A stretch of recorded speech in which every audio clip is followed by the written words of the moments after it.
অত শ্রীমদ্ ভগবদ গীতার চতুর্থ অধ্যায়ের মাহাত্ম্য বর্ণনা।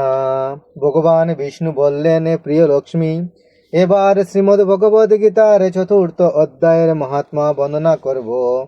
বারাণসীর গঙ্গা তীরে বিশ্বনাথের মন্দিরে অবস্থিত, সেখানে ভরত নামে এক সাধু বাস করতেন। পরম ভক্তির সঙ্গে প্রতিদিন তিনি শ্রীমদ্ ভগবদ গীতার চতুর্থ অধ্যায় পাঠ করতেন। পূর্বে ভরত যখন তীর্থযাত্রার পরিভ্রমণ করেছিলেন, তখন তিনি তপোবন শহরে ভগবান শ্রীকৃষ্ণের শ্রীবিগ্রহ দর্শন করতে যান। শহর ত্যাগের সময় তিনি দুটি ভেল গাছ দেখতে পেলেন। সেই গাছের ছায়ায় বিশ্রাম করার মানসে তিনি একটি গাছের মূলকে বালিশ করে এবং অন্য গাছের মূলের ওপর পা রেখে শুয়ে পড়লেন। ভরতের সেই স্থান ত্যাগের পর দুটি গাছেই শুকাতে শুরু করে। 5-6 দিনের মধ্যে গাছ দুটি সম্পূর্ণ শুকিয়ে মারা যায়। সেই মহান দুটি আত্মা সেই গাছ দুটিতে বাস করত। তারা এক ধার্মিক ব্রাহ্মণের কন্যা রূপে জন্ম নিল। তারা যখন 17 বছরে পা দিল, তখন তারা বারাণসীতে তীর্থযাত্রায় গিয়েছিল। বারাণসীতে ভ্রমণ করতে করতে সহসা তাদের মহামুনি ভরতের সঙ্গে দেখা হয়ে গেল। ভরতকে দেখার সঙ্গে সঙ্গেই তারা পায়ে পড়ে তার মধুর বচনে বলল, হে মহারাজ ভরত, আপনার কৃপাতেই আমরা বৃক্ষরূপ থেকে মুক্তি পেয়েছি। ভরত মহারাজ তাদের কথা শুনে বিস্ময়াভূত হলেন। তিনি তাদের জিজ্ঞাসা করলেন, হে প্রিয় কন্যারা, কোথায় এবং কখন আমি তোমাদের সংস্পর্শে এসেছিলাম এবং তোমাদের বৃক্ষরূপে থেকে মুক্তি দিয়েছিলাম? কিভাবে তোমাদের বৃক্ষরূপ প্রাপ্তি হয়েছিল? দয়া করে তাও আমাকে জানাও, কারণ সে সম্বন্ধে আমি কিছুই জানি না। প্রথমে কন্যাদ্বয়ে তাদের বৃক্ষরূপ প্রস্তুতির কথা ভরত মহারাজকে বলল। একজন বলল, মহারাজ, গোদাবরী নদীর তীরে ছিন্নপাপ নামে একটি পবিত্র স্থান আছে। সেখানে সচতপা নামে এক ঋষি বাস করতেন। তিনি খুব মহান ও কঠোর কৃত্য সাধন করেছিলেন।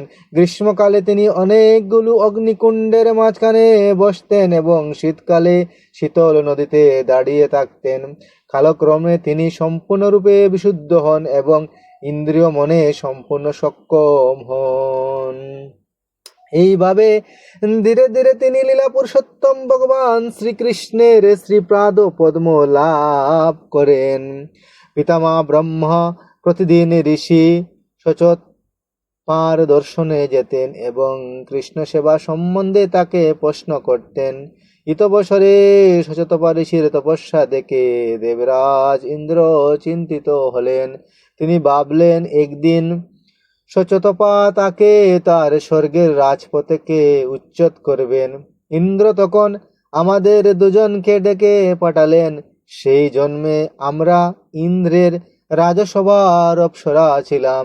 ইন্দ্র আমাদের বললেন, যাও, আমাকে রাজতত্ত্ব থেকে উৎখাত করার আগে এই সুচতপা মুনির পতন ঘটাও।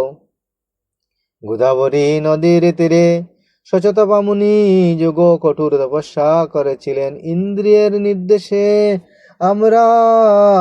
আমরা সেখানে গিয়ে হাজির হলাম। আমরা মুনির খুব ঘনিষ্ঠ হয়ে উদ্দীপক নৃত্য গীত শুরু করতে দিলাম। উদ্দেশ্য আমাদের সঙ্গে যাতে তার যৌন সম্পর্ক গড়ে ওঠে। নিত্যরিত অবস্থায় আমাদের গাত্র বা শীতল হয়ে খসে পড়ল এবং আমাদের কুচযুগল অনাবৃত হলো। মুনি তখন হাতে জল নিয়ে আমাদের অভিশাপ দিয়ে বললেন, যা, তোরা দুজনে গঙ্গা তীরে গিয়ে বেলগাছ হয়ে যা। অভিশাপ বাক্য শুনে আমরা মুনির চরণে নিপতিত হয়ে তাকে ক্ষমা প্রার্থনা করলাম। তাকে বুঝিয়ে বললাম যে আমরা দেবরাজ ইন্দ্রের আজ্ঞাবাহী দাসী, বই কিছু নই। আমাদের আত্মসমর্পিত ভাব দেখে মুনির বর তুষ্ট হলেন এবং বললেন, ভরত মহারাজের সংস্পর্শে না আসা পর্যন্ত আমাদের গাছ হয়ে থাকতে হবে। বললেন, আমরা পূর্বজন্মের কথা স্মরণ করতে সক্ষম হব বলে তিনি আমাদের আশীর্বাদও করলেন। হে পরম প্রিয় ভরত মহারাজ, আমরা যখন গাছ হয়ে গঙ্গা তীরে ছিলাম তখন আপনি তপোবন ভ্রমণ কালে আমাদের নিচে বিশ্রাম করেছিলেন। আপনি শ্রীমদ্ ভগবদ গীতার 4th অধ্যায় পাঠ করেছিলেন। আপনার সেই পাঠ শুনে আমরা বৃক্ষ জীবন থেকে মুক্ত হয়ে ভক্ত পরিবারে জন্ম গ্রহণ করেছি এবং এই জড় জগতের কেবল বুকবাসনাও হারিয়ে ফেলেছি। ভগবান বিষ্ণু বললেন, প্রিয়তমা লক্ষ্মী, এই দুই কন্যা ভরত মহারাজের কাছে তাদের জীবনী কাহিনী বর্ণনা করার তিনি খুবই সন্তুষ্ট হয়ে তার আশ্রমে ফিরে গেলেন। কন্যাদ্বয় সারা জীবন ধরে শ্রীমদ্ ভগবদ গীতার 4th অধ্যায়টি অতি যত্ন সহকারে পাঠ করতেন। আমরা শ্রীপাদপদ্ম লাভ করল। হরে কৃষ্ণ কৃষ্ণ কৃষ্ণ হরে হরে, হরে রাম রাম রাম হরে হরে। ইতি শ্রীমদ্ ভগবদ গীতার 4th অধ্যায় মহাত্ম্য সম্পূর্ণ।